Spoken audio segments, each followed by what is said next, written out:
And welcome back to What If Jiraya the Naruto Part 21.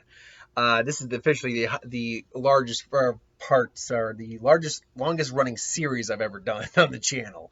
And someone had briefly mentioned, oh no, it was the Naruto scroll, Naruto took the scroll ceiling and lost the village one. Was your longest one.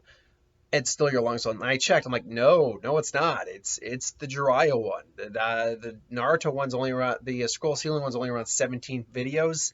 This one's going into 21. Now this though is going to be the last part of this one. We are wrapping it up here. So sorry for anyone who wants me to maybe go into the Boruto years, which is still ongoing, which would make no sense then. But I also don't watch or read Boruto. From what I understand though, the manga is better than the anime, but that doesn't change the fact that Boruto is not a very endearing character to me.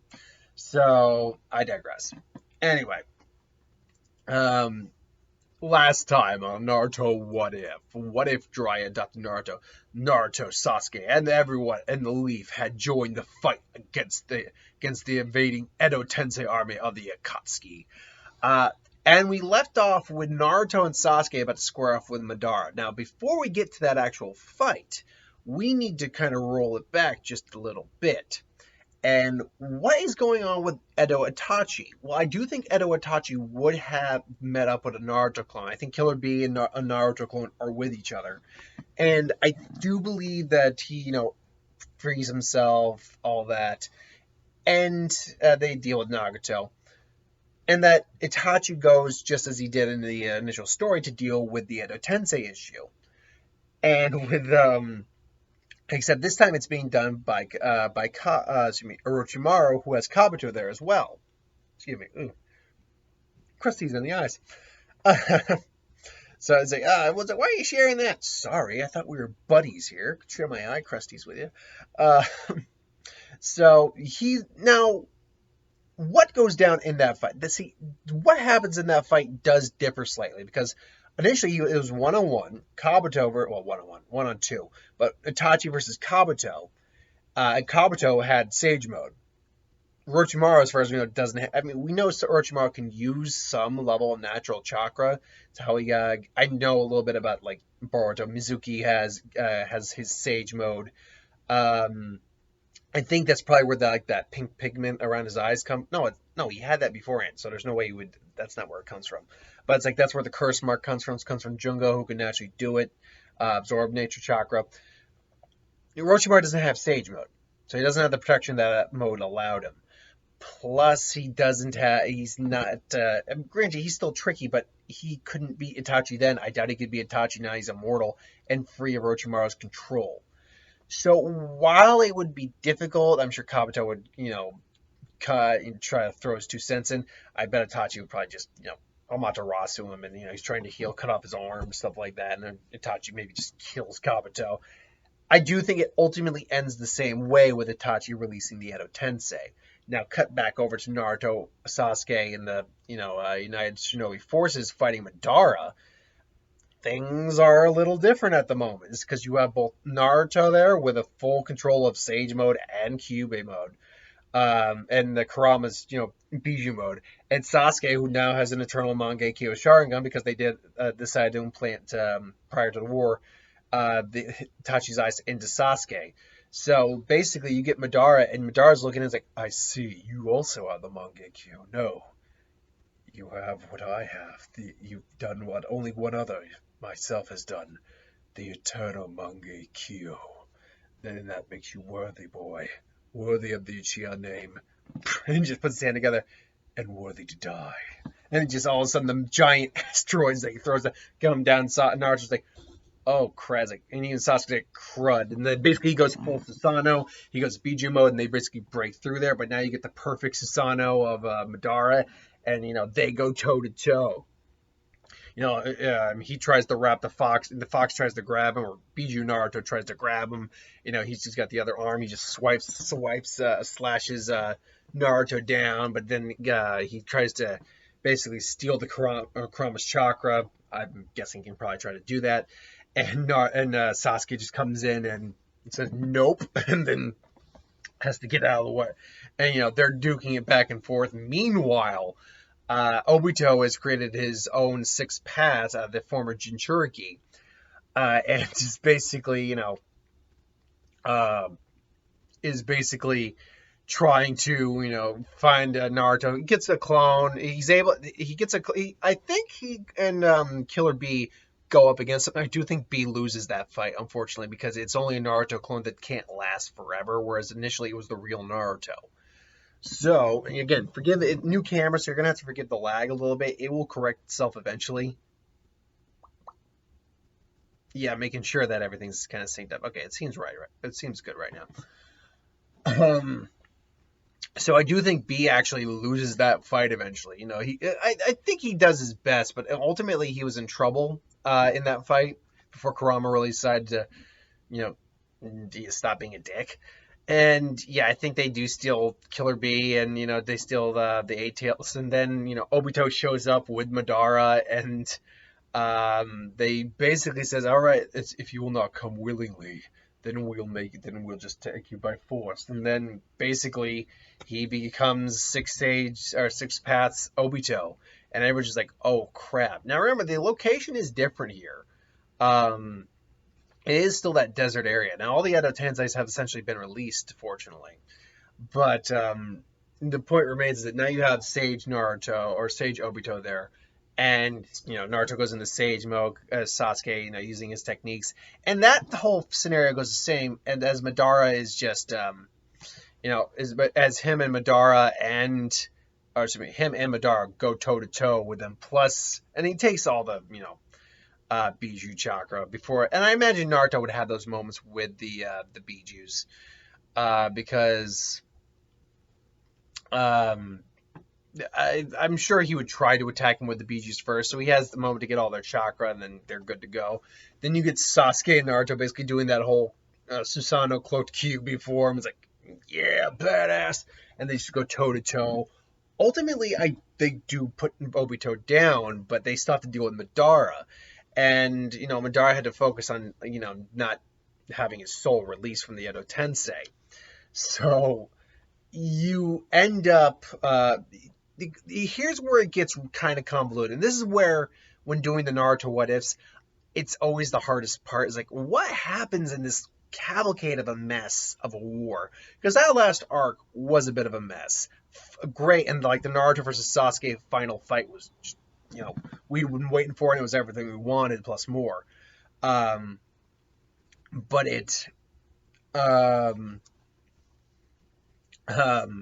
But it was still a mess. So it's like scenarios like this that get really tricky. And I'm sure certain Madara steals again the chakras, but Naruto. But here's a big thing too. The Kages are not there. The Edo Kages are not there. So you don't get Minato, or should I say Minato, depending on how you pronounce the name. You don't get like the third or the fourth or the fifth. First, second, third, or fourth. You don't get any of those guys, so they're not there to compensate at all. So which makes it more difficult. But Naruto again isn't just the Kyuubi chakra and Sage mode. He's also a Seal Master. And to make you all happy, I'm just gonna throw this in there anyway. I think by the time the wars happened, yes, he has the Flying Raijin down. He has probably picked it up from the scroll of sealing, with some help from the villagers. Just even with someone as skilled as Naruto, it would have taken him a long time to figure that one out, because that was just too advanced a technique. But I think Naruto finally has figured it out. He uses Kurama's tails to basically, slam into the opponents, and the seals are laid all over Madara and Obito. So, he starts blitzing them back and forth with Sage Rasengans.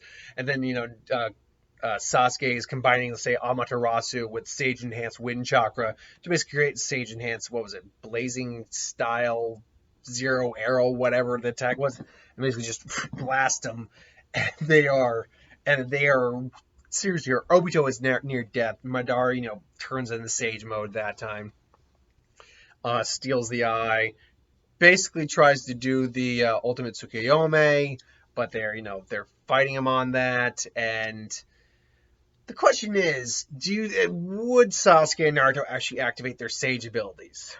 Because they did it near death is the problem. I think what would likely happen is Kaguya does. I mean, they are able to hold Madara off from actually activating the Infinite Tsukuyomi. Um, but Madara, I think, is able to overpower them enough that a couple near lethal hits, or at least a hit on one of them, maybe both of them, could probably combine together into like the armored Kyuubi mode again. And Sakura and Tsunade have to come and help them. Meanwhile, they got Kages and stuff like that. Guy goes into night guy, and then what was it?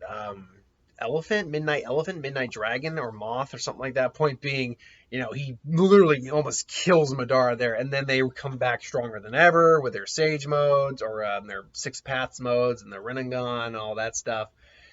And at that point, it's pretty much the same. I expect Naruto has some seals, which actually would make things easier. Plus, Kakashi doesn't lose his eye. I think, you could make the argument they could have had that fight anyway. So, yeah, we'll say Kakashi loses the eye. And then Obito, possesses it, gives him the spirit, does that cool Kamui Susanoo, which was really cool.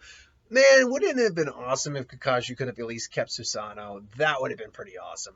Because Kamui was just an awesome technique. And pretty much, it more or less goes down the same, minus the fact that Naruto and Sasuke don't fight at the end. They just release the tail beast, go off.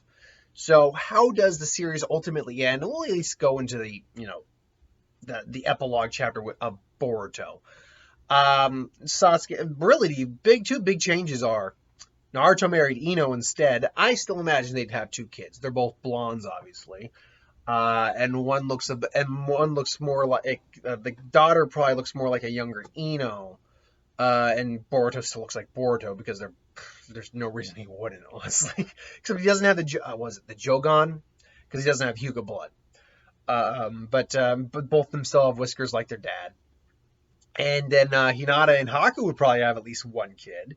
Now that would be an interesting little. What do you think? Just to end the series on this series anyway. What do you think? Haku and Hinata's kid would look like. I'm only going to give him one kid. If it's a daughter, I'm going to go with, first off, they're going to have the Byakugan, or you could make the argument that there are two kids. One has the ice release, one has the Byakugan, because to give them both would be almost overkill. Though you could. I don't see why I couldn't theoretically do it. But trying to think what the name would literally be like.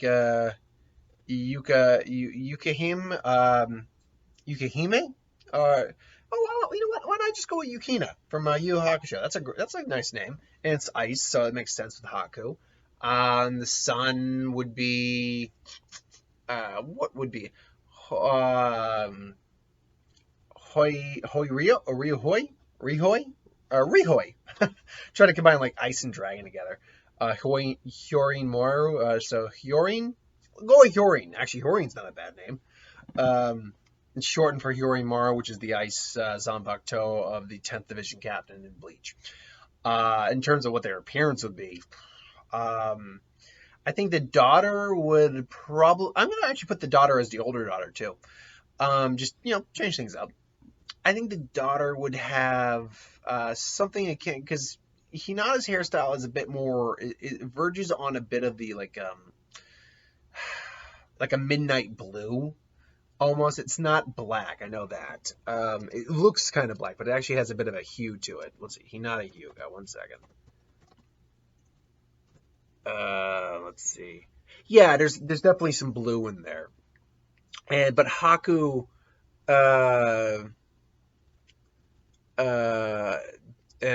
but Haku had pretty much brown hair, if I'm not mistaken. 1 second. Haku. Yeah, Haku's hair was more on like the dark brown, maybe going on black. It's kind of difficult to kind of pinpoint that, but something along those lines. So I'd imagine, there's no spikiness, so you don't get the Naruto qualities in their hair. I think, surprisingly, I think that you'd see the daughter still maintain the short hair of her mother, something like Himawari has, but the son might actually be okay with having the long hair like his mom, like his dad. So, which is actually they both probably have long hair at this point. But I'd be having long hair like Haku wore his hair long, whereas Hinata wore her hair short. They wouldn't have any real defining traits except, I think one of them, if one doesn't have the Byakugan, they probably have the brown eyes of their dad, Haku. They both probably be on the slimmer athletic side because both of them were quite athletic. And yeah, I mean, the boy, the son would likely be in the Himawari age, the younger sibling, and the daughter would be going into like Ninja Academy. And again, the computer lag. Sorry about that. Again, new computer, new equipment is still working out some of the kinks. Anyway, so that I think I'm trying to think. Did I pair anyone else up? Oh yeah, wait. I mean, Sai was around, I think, but he probably didn't hook up with anyone. So there's that. So that means there's no. Oh crap! What was the name of their kid? Well, there's not their kid. Shikamaru and Tamari still probably ended up together. Choji and Karui, which was again random, they ended up together likely. So yeah, but I mean, other than that, though, things generally played out the same, and you'd probably have Boruto actually probably on team. Well, technically speaking, did subtract one from the rookie nine because now because Boruto is now part Yamanaka. In theory, he should be part of the Inoshika Cho trio, but I don't know. You could make the argument they could be on both. Anyway, that's basically my final thoughts. Naruto becomes Hokage. Sasuke it actually hangs around the village probably more often than he does in the series because his role in the Boruto series is more like the ninja who protects things from the background. Anyway, though, that's basically it. We're gonna end the Naruto what if with that. What if Jiraiya adopts Naruto with that one? It's kind of bittersweet when you think about it. I should have done maybe a little more for this one, but once we get into the Ninja Wars stuff, it always gets a little convoluted and complex. Especially with one, and again, I don't know when I'm going to get to this. It'll be whenever I get to the person on the list that I get the suggestion. There's one that there's one they gave me that I actually can figure out a way to continue the story past the Fourth Great Ninja War, past Kaguya. There's a way I figured out how to do that, but it won't be until I get to that actual what if. So just you'll have to keep your eyes out and wait for that one. It'll be a while before we get to that one. Anyway, I digress. Thank you for watching. I hope you enjoyed. Like, comment, share, subscribe. As always, you want us to review something, put in the comments below. Let us know. We'll do a review of it at some point. Thank you for watching. I hope you enjoyed. Ideas for who would win, Star Wars, Superior Magic, What If, anything I do on the channel, Lantern Corps videos. Put in the comments below. Let me know. But it's Wednesday. At least it's Tuesday when I'm recording this. Wednesday when it gets out. It's Wednesday. I got the Death Battle prediction, and then that's it technically till Thursday when I see Once Upon a Time in Hollywood. And then Friday when I do another who would win. Again, treating it like a normal week. But starting Monday, I'm going to reveal how I'm compensating for the fact that there was no week of who would win or what if. Should note too, we'll be starting a new what if on Sunday. So that's where I'm going to leave it off there. So thanks for watching. I hope you enjoyed, and I'll see you next time.